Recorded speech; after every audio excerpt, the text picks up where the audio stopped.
Hello guys, welcome back again. तो आज हम डिस्कस करेंगे कि अल्काइंस क्या होती हैं और इनका नॉमेनक्लेचर किस तरीके से किया जाता है। तो सबसे पहली बात, जो अल्काइंस होती हैं उनके बीच में ट्रिपल बॉन्ड होता है। तो फर्स्ट पॉइंट जो नोट करना है, अल्काइंस क्या होती हैं। तो अल्काइंस होती हैं अनसैचुरेटेड। अनसैचुरेटेड मतलब जहाँ पर भी डबल बॉन्ड और ट्रिपल बॉन्ड होता है वो क्या होते हैं, वो अनसैचुरेटेड होते हैं। सेकेंड पॉइंट, जो अल्काइंस होती हैं उनके बीच में ट्रिपल बॉन्ड होता है। कार्बन कार्बन के बीच में क्या मिलेगा, हमें ट्रिपल बॉन्ड मिलेगा। फर्स्ट पॉइंट की जो अल्काइंस होती हैं वो अनसैचुरेटेड होती हैं। सेकंड के इनके बीच में क्या होगा, ट्रिपल बॉन्ड होगा। थर्ड, जो अल्काइंस होती हैं इनका जनरल फार्मूला होता है, जनरल फार्मूला, इनका जो जनरल फार्मूला होता है वो होता है CnH2n-2। ठीक है। और एल्केन का क्या होता था, तो वहाँ पर ये -2 की जगह पे +2 था। मतलब जो एल्केन का था वो था CnH2n+2 और एल्कीन का था CnH2n। लेकिन जो अल्काइंस होती हैं उनका क्या होता है, CnH2n-2।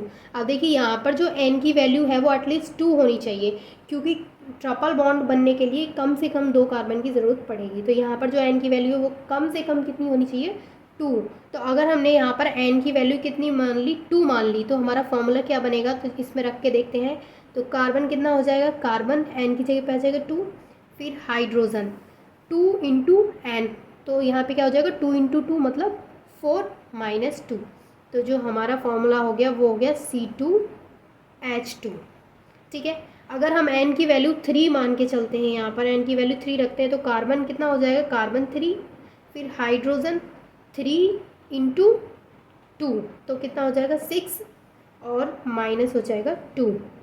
तो यहाँ पर हो जाएगा हमारे पास C3H4। तो इस तरीके से हम फॉर्मूले की हेल्प से n को 2 रखेंगे तो 3 रखेंगे, तो फॉर्मूले में हम उसको पुट करके इस तरीके से निकाल सकते हैं कि कार्बन अगर 2 है तो हाइड्रोजन कितना होगा, 2 होगा। कार्बन अगर 3 है तो हाइड्रोजन 4 होगा। इस तरीके से इसका जो फोर्थ पॉइंट है वो है कि अगर हम एल्काइन के सबसे फर्स्ट यानी कि सबसे छोटे मेंबर की बात करें तो वो होता है CH, ट्रिपल बॉन्ड CH। ये क्या है, ये एल्काइन का फर्स्ट मेंबर है। अगर इसका हम IUPAC नाम करेंगे तो वो होगा इथाइन। इथाइन होता है IUPAC नाम इसका। देखो जब भी IUPAC नोमेनक्लेचर करते हैं तो पीछे YNE आइन आता है। ठीक है। जैसे कि हमने एल्केन का किया था तो वहाँ पर क्या आया था, ANE। जब हमने एल्कीन का किया था तो वहाँ आया था ENE। मतलब एल्केन में तो आया था इन, और एल्कीन में इन, और एल्काइन में क्या आता है, जैसे कि आपको नाम से पता चल रहा है एल्काइन, तो YNE यहाँ पे आ रहा है।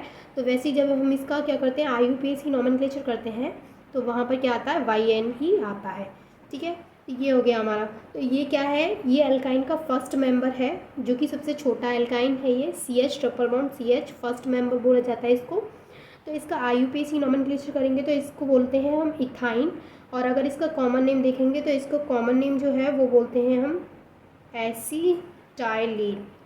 अब देखिए कंफ्यूजन नहीं होना है कि यहाँ पे ईन है तो ये एल्कीन है, लेकिन ये एल्कीन नहीं है, ये क्या है, ये एल्काइन है।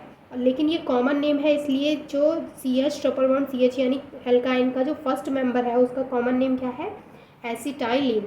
तो ये है अल्काइंस के बारे में। अब बात करते हैं हम इसके नोमेनक्लेचर के बारे में कि अल्काइंस का नोमेनक्लेचर किस तरीके से कर सकते हैं। तो सबसे पहले हम देखते हैं कि कॉमन नेमिंग किस तरीके से की जाती है, उसके बाद हम देखेंगे कि IUPAC नेमिंग किस तरीके से कर सकते हैं। तो मैंने यहाँ पर डाल दिया है कॉमन। ठीक है। यहाँ पर मैं आपको बताऊँगी कॉमन नेमिंग कैसे करते हैं, और यहाँ पर बताऊँगी कि IUPAC नेमिंग किस तरीके से करते हैं हम किसकी, अल्काइंस की। तो सबसे पहले हम यहाँ पे नोट कर लेते हैं कुछ फॉर्मूला। ठीक है। जैसे कि मैंने सबसे पहले तो मैं फर्स्ट मेंबर ले लेती हूँ अल्काइन का। तो अल्काइन का फर्स्ट मेंबर क्या होता है, जैसे कि मैंने अभी आपको अल्काइंस क्या होती हैं उसके फोर्थ पॉइंट में बताया था कि फर्स्ट मेंबर क्या होता है, CH, ट्रिपल बॉन्ड CH, और जिसका कॉमन नेम होता है एसिटाइलिन। देखिए कॉमन नेमिंग जो होती है वो आपको थोड़ी सी याद करनी पड़ती है, लेकिन IUPAC नेम जो होता है उसमें आपको कुछ पॉइंट्स याद करने पड़ते हैं, कुछ छोटे छोटे वर्ड्स याद करने पड़ते हैं। उसके बाद आप किसी की भी IUPAC नेमिंग कर सकते हैं। लेकिन जो कॉमन नेमिंग है वो थोड़ी सी आपको उसमें ज़्यादा याद करना पड़ता है। ठीक है। तो कॉमन नेमिंग ज़्यादातर नहीं पूछी जाती है, लेकिन कभी कभी पूछ ली जाती है। लेकिन इंपॉर्टेंट क्या होती है, IUPAC नेमिंग। तो जो हमारा मेन फोकस रहेगा वो रहेगा IUPAC नेमिंग पर। ठीक है। तो अगर मैं इसके कॉमन नेम की बात करूँ तो इसका कॉमन नेम होता है एसिटाइलिन। ठीक है। आपको याद रखना है कि CH ट्रिपल बॉन्ड, CH का जो कॉमन नेमिंग होता है वो होता है एसिटाइलिन। अब IUPAC नेमिंग कैसे करेंगे इसकी? तो सबसे पहले हम देखेंगे कि कार्बन कितने हैं।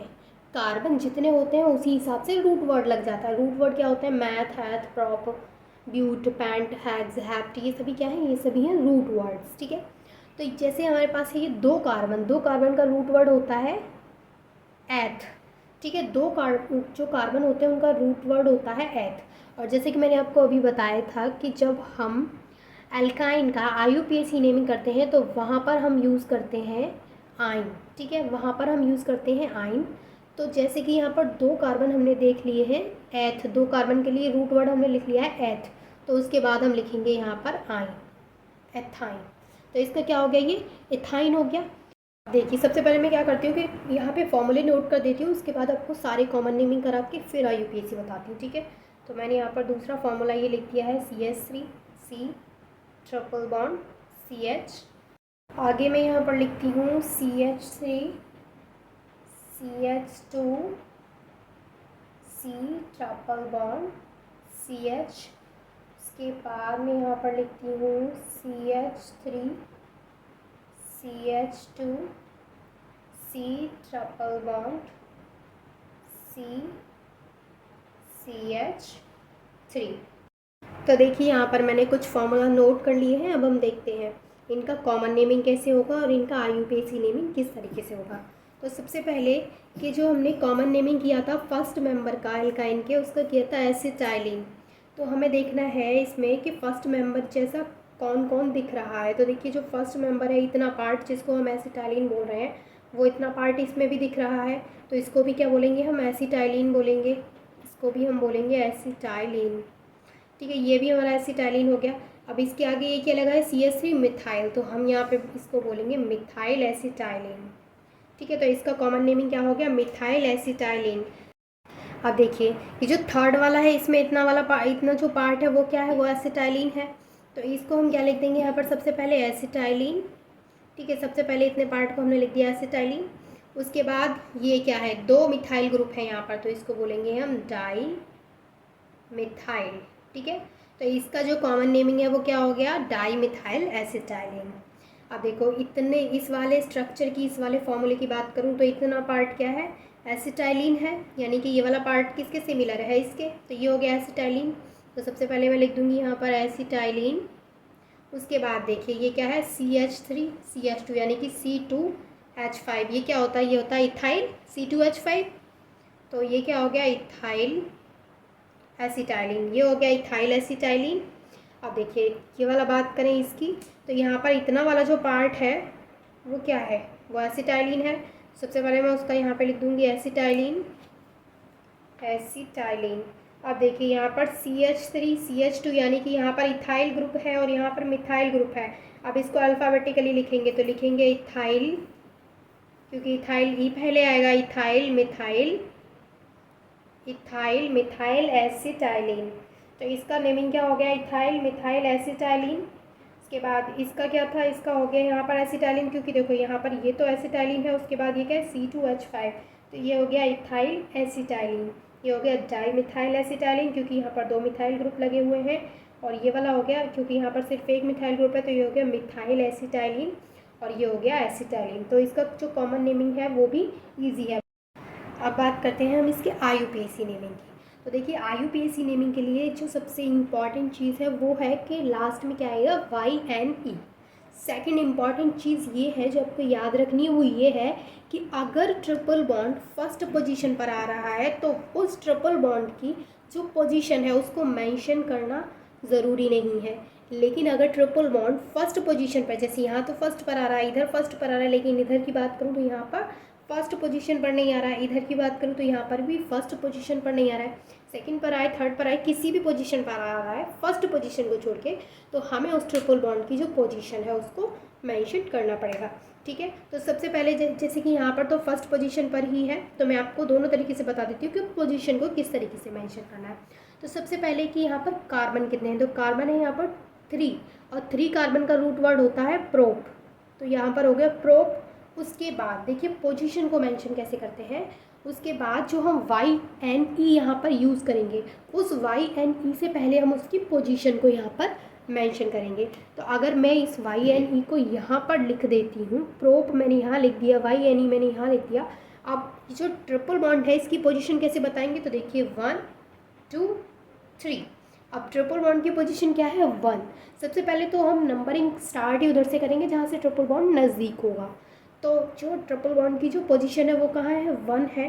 तो 1 पोजीशन है तो मैं इस तरीके से नोट कर दूंगी, प्रोप 1 आइन। लेकिन जैसे कि मैंने अभी आपको बताया कि फर्स्ट पोजीशन है ट्रिपल बॉन्ड की, तो उसको मेंशन करना ज़रूरी नहीं है।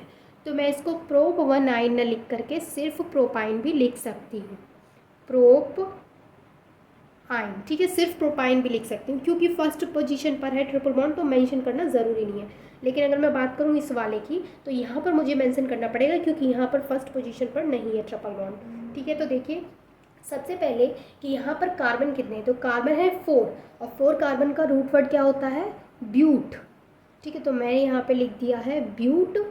उसके बाद हम क्या लिखेंगे, आइन, और उसके बाद आइन से पहले क्या आएगी, पोजीशन। तो जैसे 1 2 3 4।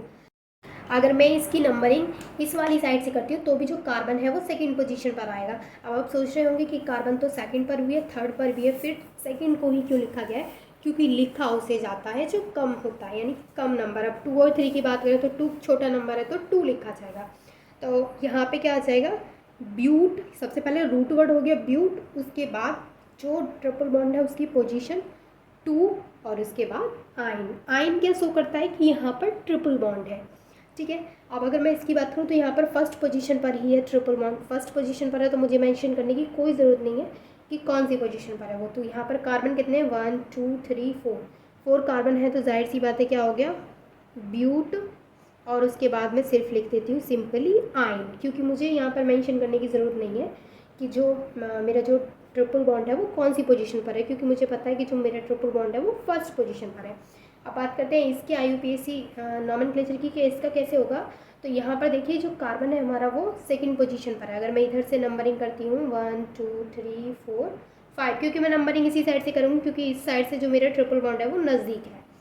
तो यहाँ पर जो ट्रिपल बॉन्ड है वो सेकंड पोजीशन पर है, तो मुझे यहाँ पर पोजीशन को नोट करना पड़ेगा। तो सबसे पहले रूट वर्ड, कार्बन कितने हैं, 1 2 3 4 5 कार्बन है, तो हो गया यहाँ पर पेंट। पेंट हो गया इसका रूट वर्ड। उसके बाद सेकंड पोजीशन पर मेरा ये है ट्रिपल बॉन्ड, उसके बाद आइन। तो ये मेरा क्या हो गया, ये हो गया मेरा पेंटाइन। ठीक है, तो ये हो गया पेंटाइन, पेंट मतलब पेंट 2 आइन हो गया ये। इसको इस तरीके से भी लिख सकते हैं, पेंटाइन 2। और ये मेरा जो हो गया है ये हो गया ब्यूटाइन, क्योंकि यहाँ पर मैंने पोजीशन को मेंशन नहीं किया है। यहाँ पर पोजीशन को मैंने इसलिए मेंशन नहीं किया है क्योंकि फर्स्ट पोजीशन है, और फर्स्ट पोजीशन को मेंशन करो या मत करो कोई प्रॉब्लम नहीं है। ठीक है, और अगर हम इसकी बात करें तो यहाँ पर हमने पोजीशन को मेंशन किया है ब्यूट 2 आइन। वो क्यों किया है, क्योंकि यहाँ पर जो मेरा ट्रिपल बॉन्ड है वो सेकेंड पोजीशन पर है। इसको हम ब्यूटाइन 2 भी लिख सकते हैं, इसको पेंटाइन 2 भी लिख सकते हैं, मतलब दोनों तरीके से लिख सकते हैं, दोनों ही करेक्ट है। अगर पेंट 2 आइन भी लिखते हैं वो भी करेक्ट है, और इसकी जगह आप इस तरीके से भी लिख सकते हैं, इसको पहले पेंटाइन लिख दो, यानी कि पहले YNE को लिख दो, उसके बाद 2 बता दो, तो भी समझ जाएगा कि जो जो हमारा जो ट्रिपल बॉन्ड है वो सेकेंड पोजीशन पर है। तो दोनों ही क्या है, ये करेक्ट है। तो ये है हमारा इसका नॉमेनक्लेचर।